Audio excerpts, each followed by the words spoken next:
Lovely to see you all. Thank you for showing up. At least there's more than a couple of people here. Very good. It really is a pleasure to see you all. To start off with, obviously, I'm Rory. I'm the CEO here at Gravitee. And today, I want to actually talk to you take you through a bit of a personal story actually, because everything that I'm going to talk about here is stuff that I go through on a day-to-day basis at Gravitee. And really, I wanted to just share that. If it was something that was interesting, if it was something that could help you potentially unlock those different stages of your business and how to progress it. So really, everything from my perspective, if I think about the last, I don't know, let's say year and a half, I ask myself a lot of questions. And these are some of them. These are just some of those questions. You know, I hear a lot whenever I read online, whenever I speak to people about this concept of startups, about scale-ups, about product market fit, about all these different things. And it all sort of makes sense, but actually the detail behind it in terms of, well, what does it actually take to be able to achieve those things, to be able to grow a software business? What does it actually take? And that's what I hope to be able to go through today. And these are some of the questions from my perspective, which I frequently ask myself about how do you physically scale a business? What does that mean from go-to-market? And for everyone's benefit, we will talk a little bit more, focus a little more on the go-to-market side than other things. And those are the sorts of things that I really ask myself.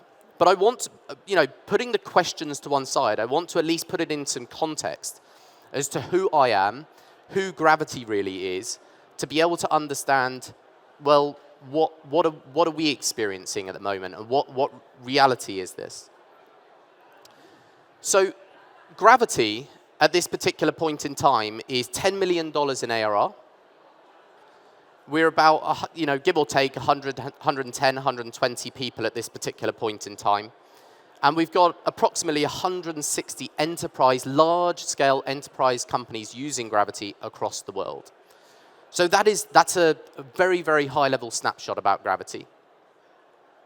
In terms of about me, so you can understand a little bit more about me, I love business. That's going to sound super geeky, but I do love business. For those of you who may not have watched, there's a very famous podcast out called the CXO Cast, which I did with a person in the audience. It got approximately 5 views. So if you do want to go and double our viewer count so far, that will be great. But on a serious note, I do love business. I really care about scaling things. It's not so much about scaling stuff. I really am interested in how to take something from here and how to move it to here. And how do you work with the people? How do you really how do you do it? What are the ideas? How do you actually go about doing this sort of stuff? That's what I really care about. I'm very data-driven, generally speaking, as a person. And you'll see this through the presentation. And I'm incredibly impatient. I think it says something about my wife. She does not like it. As much as it says there, she is not a great fan of my impatience. It's a constant battle, which she wins. But putting enough about my personal life and my personal relationships, let's actually skip on and talk a little bit more about the actual 4 stages of growth. So these are the 4 stages. This is nothing earth-shattering, by the way. There's nothing like groundbreaking here that you're going to be like, oh my God, nobody has ever thought about this before. They probably haven't. But this nonetheless are the 4 stages. So, spoiler alert, I'm going to focus predominantly on the first 2. The reason I'm going to focus on the first 2 is largely actually because my personal experience has been of the first 2. Okay, I believe that 3 and 4 are the case, but I'm going to predominantly focus this presentation on the first 2. But I nonetheless wanted to set the framework and set the scene. So my personal belief is that the first stage, this first stage, phase, whatever we want to call it, is really about, there's a lot of sub-stages, I should say, in stage 1. So you're trying to work out things like product market fit. You'll look at things like, you'll hear loads of stuff about like ICP, net revenue retention, all these different sorts of things that sound really cool. But in actual fact, when you dig behind it, it just means that the end point of stage one is, have you got something that potentially you can put more money into this black box and some more stuff will come out the bottom of the black box? Can you put something in and get more out the bottom of it? It's very simple, and that's ultimately what stage one is. Stage two, similarly, is fairly simple, which is saying, okay, you've potentially got something that can scale. Now, how do you scale it? How do you learn how to scale it? Because my personal experience is that between stage one, I think a lot of people tend to get partway through stage one and then go, oh, let's go to stage three. And sort of start going, well, let's just go and get a whole heap of cash and just go and throw it in there without having a lot of clarity, actually, about how to truly execute effectively. And so my view is that stage two is a critical stage to be able to really learn how to do what you've done in stage one at the end of stage one, but really then say, okay, well, how do we double this? How do we treble it? How do we quadruple it? How do we quintuple? Quintuple it. Maybe. Somebody winked, so maybe that was the right answer. That's what you're ultimately trying to work out. And a lot of the challenges that you face in stage two are about people management, for example, are about processes. How do you find that balance between things like the ever increasing challenge of being adaptable and being agile and all these sorts of words, while at the same time having the predictability to be able to understand where you want to go and how you're going to fundamentally get there. My personal view is that tends to end around about the 30 million mark. I should point out that these numbers, everybody in this room could turn around and go, well, that's complete nonsense. This is my personal view, my personal perspective on this from having experienced it firsthand. I personally feel that the stage one I haven't really seen it end properly before about 10 million, and it tends to be between about 10 to 15, and it really depends upon the maturity in terms of the operating structure of the business as to when that actually happens. Stage two generally tends to happen, in my view, around 30 to 40 million. Again, it depends on the maturity of the company.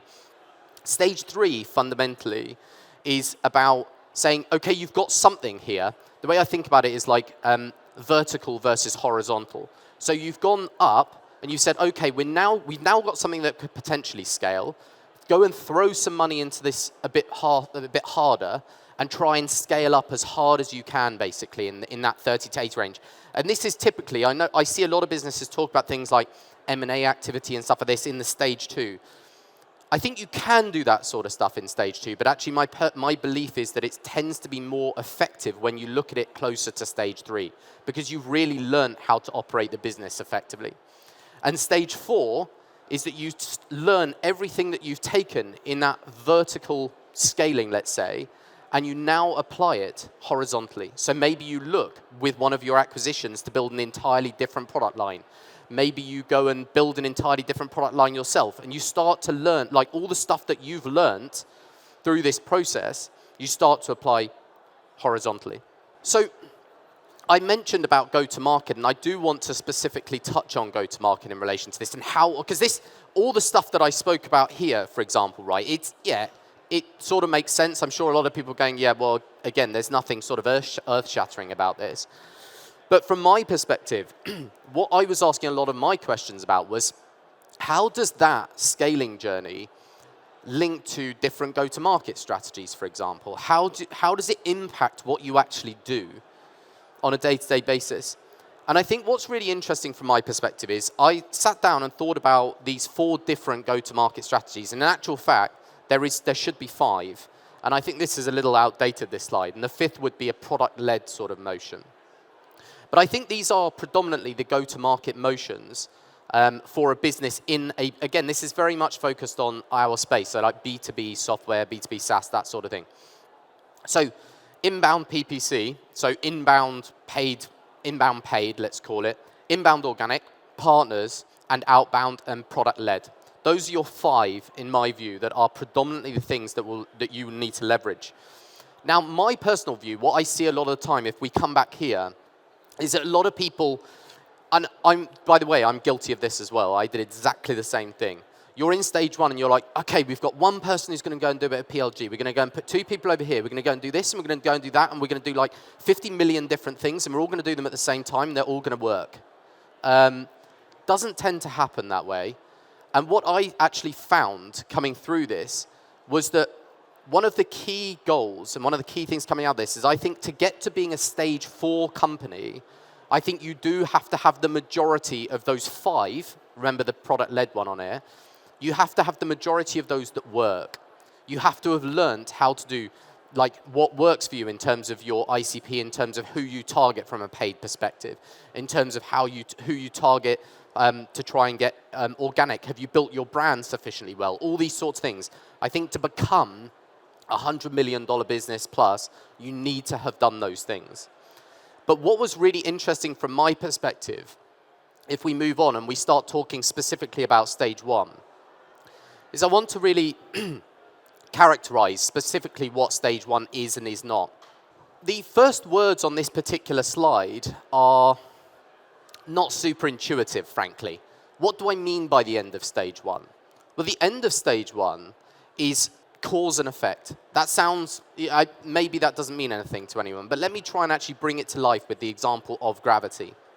What I want to see coming at the end of this that determines you are a scale-up company, in my view, is that you can intentionally follow a particular course of action, and within reason, you will get a particular output.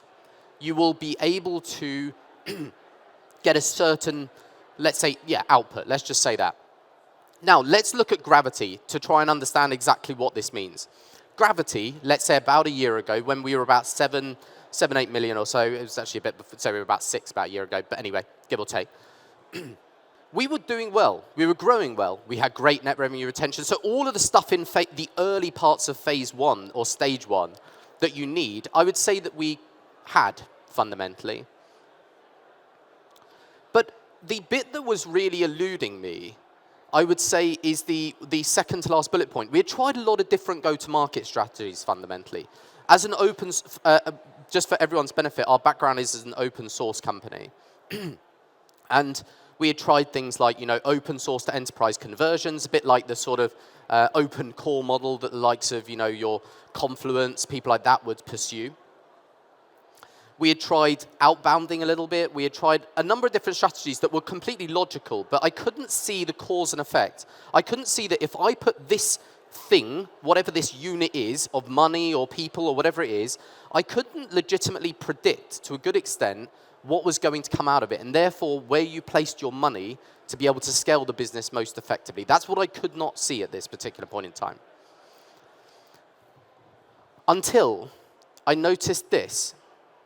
What I noticed from a Gravitee perspective, and again, it comes back to being very data-driven. For those people who are in startup companies and stuff like this, I'm not a preachy person. You guys run the companies in exactly the way that you guys see fit. But for me, any company that I'm a CEO of will always be a very data-driven company, because I think it gives you a unique insight into how the organization is operating.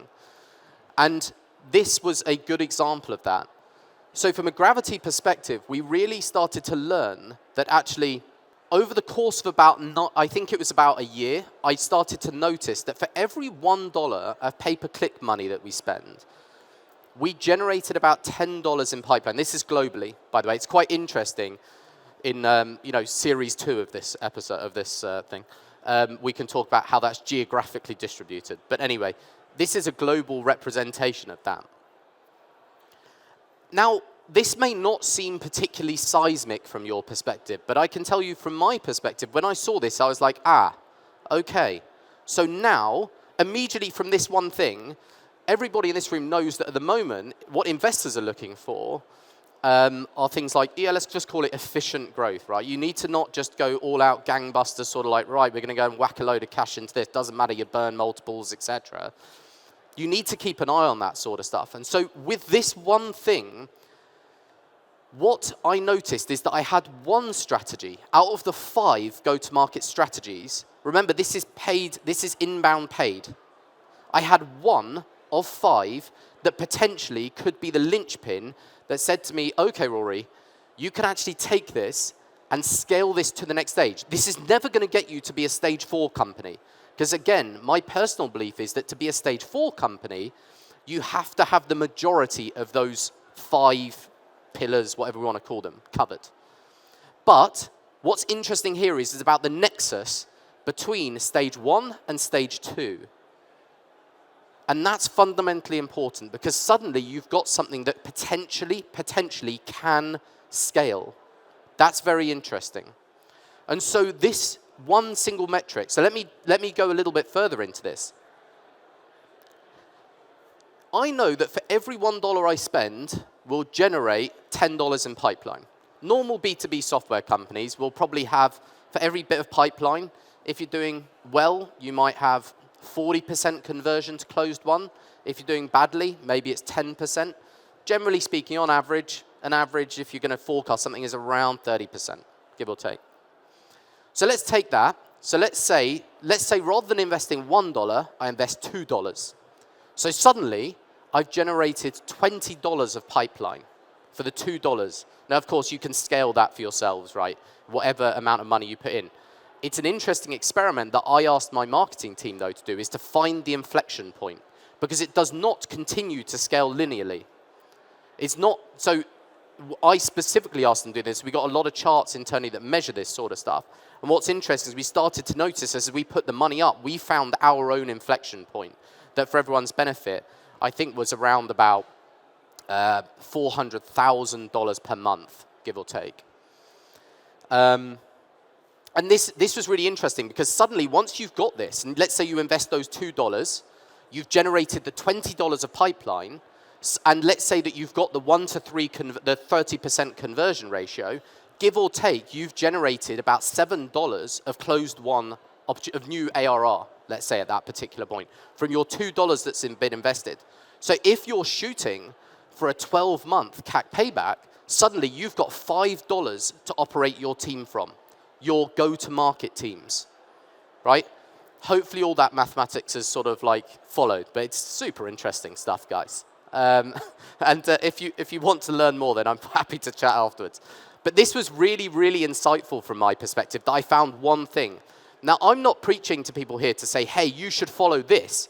I'm saying that you should really think carefully. If you're in one of those early stages, think very, very carefully about being intentional about your 5 different go-to-market strategies and really investing in one to get you through, 1 or 2 that gets you through to that growth stage, that phase 2, basically. And I think that's fun. So we've now gotten to the end of stage 1, and stage 1 being that particular point where you said, okay, we've got something that can potentially scale, and we've got something that can take us over that threshold. The second point then is fundamentally, how do you do this? How do you start to do this at scale? Now, my personal approach to this was something I call ragify. So I ragified everything. A rag, for everybody's benefit, stands for red, amber, green. So we as an organization are a big believer in OKRs, things of that nature. And this was actually a very good mechanism to be able to distill those OKRs into something more consumable. So we just had simple red, amber, greens. And it was very natural that we did this first with our sales pipeline. So unlike a lot of organizations who run sales pipeline looking at stage weightings and saying, okay, we're negotiating with someone, so that's 70%, we do not do that. We have 55 questions, I think it is 51, 55 questions that every single account executive has to answer on every single deal. That are about 10 questions per medpick, per one of the letters in medpick. And that gives us a score overall that actually has proven to be a very, very strong predictor. And so for us, when the score of all of those 50 questions, if the percentage of the answers that you can answer yes to is less than 50%, it's red. If it's between 50 and 80%, it's amber. And if it's over 80%, it's green. And this has proven to be a very, very strong predictor about 2 to 3 quarters, but usually about 2 quarters out. It gives us a very good prediction about 2 quarters out. And what I have found is that green, closed won, plus green, plus amber, is a very good short-term predictor. It gives you a very good prediction towards the end of a quarter. And so what I did, I'm over time, so I'll end in literally about 10 seconds. What we did is that I took the opportunity to learn from that and start to scale it out across the business. And this fundamentally, so we've now implemented it for product and engineering. We've implemented it for the funnel to understand how the funnel is operating. Now, of course, it's on different mechanisms. You don't always use the 50 questions for MedPick because it's not relevant. But nonetheless, the principle remains the same. And in order to do that, I hired a COO to be able to go and implement and manage that whole Ragify process across the whole organization. And that, from my perspective, is what you need to be able to take you through and power you through to stage 2, when you start adding your different go-to-market strategies, whether that be partners, whatever it may be, because your business has matured enough that you've got an engine room that should continue to operate that enables you to then start testing in meaningful ways your different strategies. And that, fundamentally, from my perspective, is that. I really do appreciate your time. It's gone a hell of a lot quicker than I expected. I think that's the end of it, but it's been a pleasure speaking to you. I hope it was insightful, and thank you very much for your time.